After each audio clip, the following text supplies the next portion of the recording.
Hey boys and girls, it is Chaos and I am bringing you a tutorial video. I have been asked by several of my subscribers if I could make a tutorial video on how I get such great quality out of my PVR and onto YouTube. Well, today I'm going to share that information with you guys. And as you can see, I have Total Media Extreme pulled up here. I have the Xbox turned on. Okay. We're going to start off, and a lot of you are going to say, well, Chaos, it's a Xbox. Why are you using a PlayStation? It makes smaller files for easier rendering. That is plain and simple. That's all I'm going to say about it. It just makes it a lot easier if you don't want to render a video in Sony Vegas for like 3 or 4 hours. So there you go. Okay, a lot of people do go into device settings. I'm not going in there because there's nothing in there I've changed. Everything in there is set to default. You cannot, regardless of what you've heard on YouTube or on the internet, you can go in and change all these settings. It does nothing, so why worry about it? I mean, it does nothing for you. It doesn't make your video look any different. That's why you have Sony Vegas.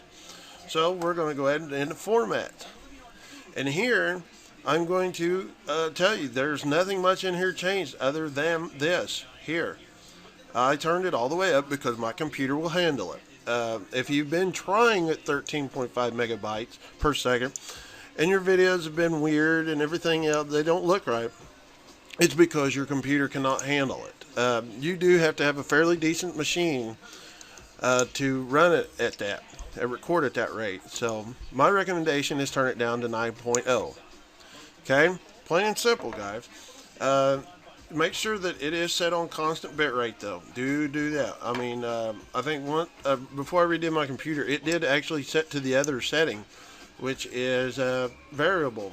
You don't want it on that. These are left at default on 3, so there you go. That is how my Total Media Extreme is set up. We're going to go ahead and shut that off to save as much strength of my computer as I can get.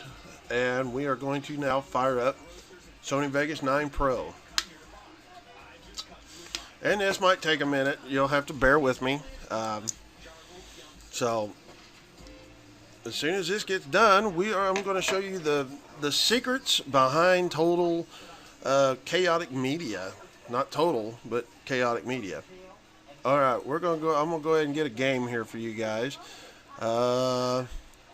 I'm going to go ahead and pull up this one. I have no idea what it is. We're going to go ahead, and I'm going to go ahead and cut a bit of this real quick. If you guys and girls don't know how to do it, just go to the section you want, hit S on your keyboard, and it'll go ahead and split it. Then you can just kind of say, oh, well, cool. You know, I want to cut this out. You know, there you go. We're going to make this a little short clip, okay? We've got this pulled up, all right, guys and girls. We're going to go in here, and the first things I do, this is the first thing I do. I go in, right click, bring up his menu, go to and turn off maintain aspect ratio. You're going to go in there again though and make sure you turn off the resample. You really don't need it. It really does nothing for you. Then we're going to go in here to pan crop, event pan crop here, and we're going to get rid of see that black line disappear there on the video. Okay, we've got that all sized up there, looks real sexy. But I'm going to make one recommendation. Go into this and make sure you go click on the little folder, find your video you just upped.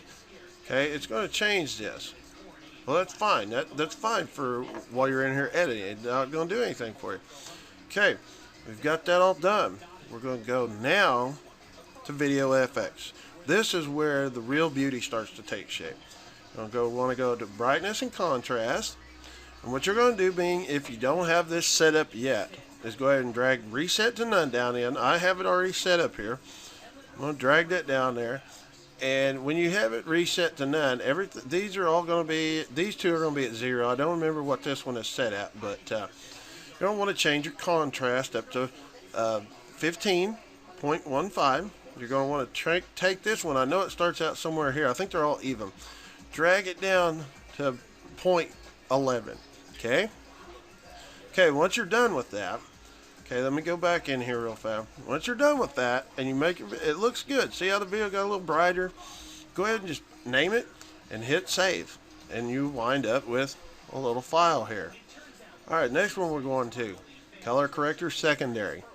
Like I said, drag down your reset to none. It's going to be your baseline. Okay. I have it set to 1.525.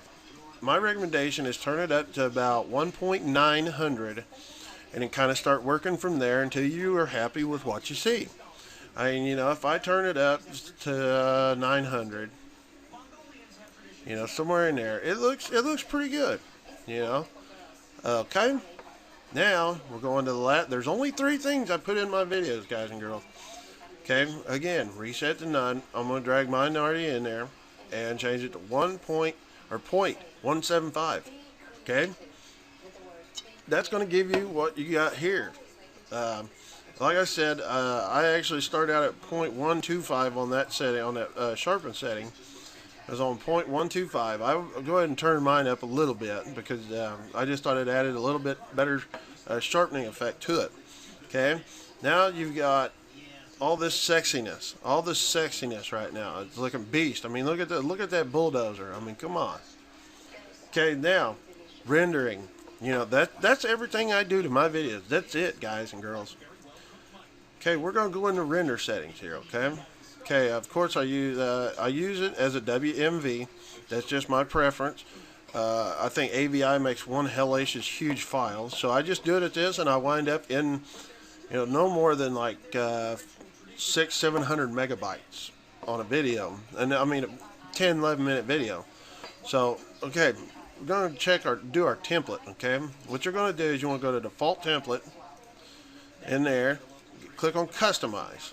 Go in here. I do not change nothing in here. Do make sure your include audio is checked. Go on to video.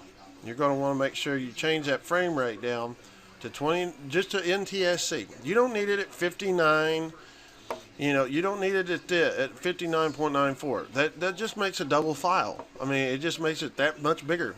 You're trying to make it small so it's easier to render, easier to upload to YouTube. Okay. Once you do that, make sure that is set. You're going to want to take this. I think it defaults at 90. Shove it all the way to 100. Okay.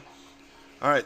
None of these others are really going to matter. These 2 are not going to matter. Go right to project folder, or project tab, and it's always going to default to good. Go ahead and turn that to Beth. Click OK. Name it and save. And there you go. There is how I make my videos. And that's how I get such ridiculous quality out of mine. And I thank 402 for giving me a baseline on where to start. As you can see, I just put up this one today. If you want to go check that out, I'll leave a link in the description. Check out that video, and you'll see what I mean by those settings. So everybody, this has been my tutorial. I hope you enjoy it. I hope you guys the best on your render settings and getting the most quality you can on YouTube. And as always, people and guys and girls, this is Chaos, and I'm out.